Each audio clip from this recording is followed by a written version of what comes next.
Assalamualaikum warahmatullahi wabarakatuh and a very good afternoon. My name is Muhammad Hafiz bin Fatawari. My metric number is 71213. We'll be presenting our stage 1 group assignment taxation 2. We are from group 9. These are our group members. We have 5 people and So, for the first company, it is for Megawood Enterprise. It is established in 26 October 2021. The motto by the company is crafted by nature, perfected by us. The vision for this company is to leading provider of sustainable wood solutions. The Megawood company specializes in high quality wood products. It is commitment to sustainability and ethical sourcing. The annual revenue for Megawood Enterprise is 39,450,000 until 50 million. So it is a SME company.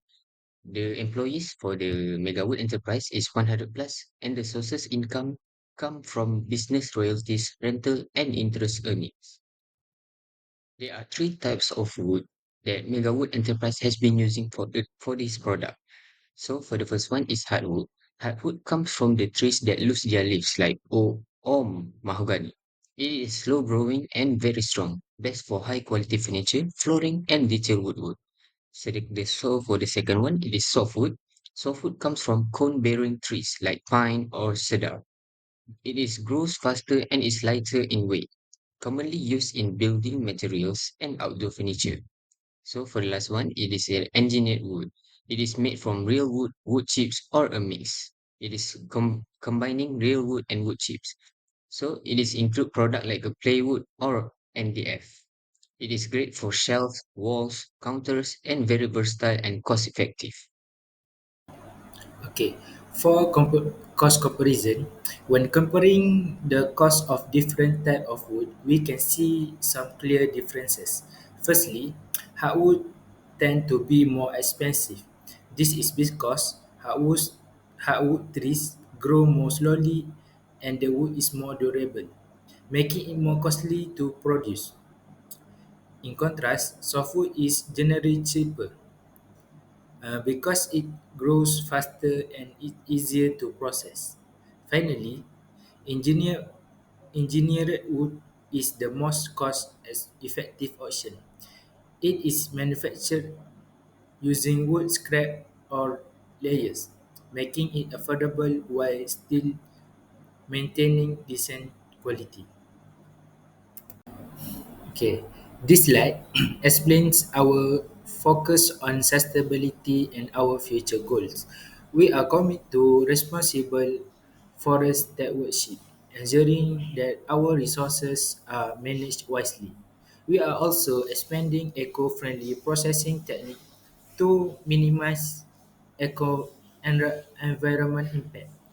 In light of the global trend, we support green building initiatives to promote sustainable development. Above all, we aim for a greener future through innovation, constantly improving our practice to protect the planet. then I will be presenting our second company which focuses on technology. It is called Megatech Enterprise. The introduction about the company is it is established in 1st January 2020. The motto of our company is smarter systems, stronger future. The vision is to be preferred software partner for growing business in Southeast Asia, Southeast Asia through reliable, scalable, and user-friendly digital solutions. The company overview: it is a Malaysian-based technology company specializing in custom software development and AI-driven automation solutions as a small medium enterprise. The annual revenue of this company is range between 20 million to 30 million ringgit. We have 50 employees, including software engineers, AI specialists, and project managers. Our company services are the first of all is software development. Megatech designs, builds, and maintains custom software application, including web and mobile app development, enterprise software solutions, and cloud-based platform, cyber security solutions. Megatech help protect organizations from involving threats with services including risk assessment, data loss prevention, and firewall and endpoint protections. Hi, Assalamualaikum. I am Adib. I will continue the explanation about this company. So here I will explain about the sustainability and future goals. So in this company, our future goals is to achieve using of a carbon and natural operation by 2030.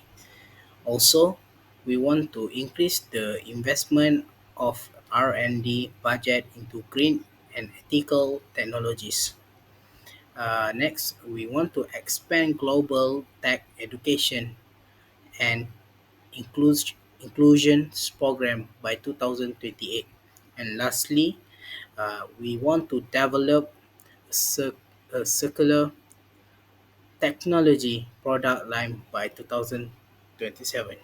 So we straight to the tool concept using Microsoft Excel.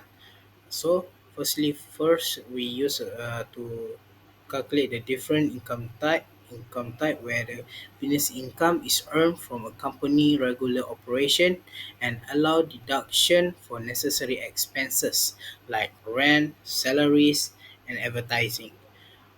Also, income with rental income is a passive income from leasing properties with allowable deduction such as maintenance, insurance, and depreciation. Next is royalty, come from licensings, intellectual property like trademarks or patent in exchange for fees. Lastly is contract income, refer to payments for services under agreement, common among freelancers, and project based on businesses each with unique tax implication requiring proper planning. Next is a capital allowance for manufacturing. Manufacturing capital allowance allow company to recover the cost of productions relate assets over time through tax relief. Industrial building allowance, which is IBA, offer tax deduction for building like factories and warehouse used in manufacture. Capital allowance for machinery enable manufacturers to depreciate machinery costs over time, reducing taxable income.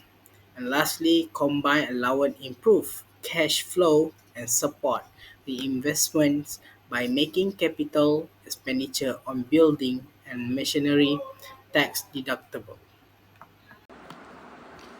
3. Withholding tax scenario on foreign payment.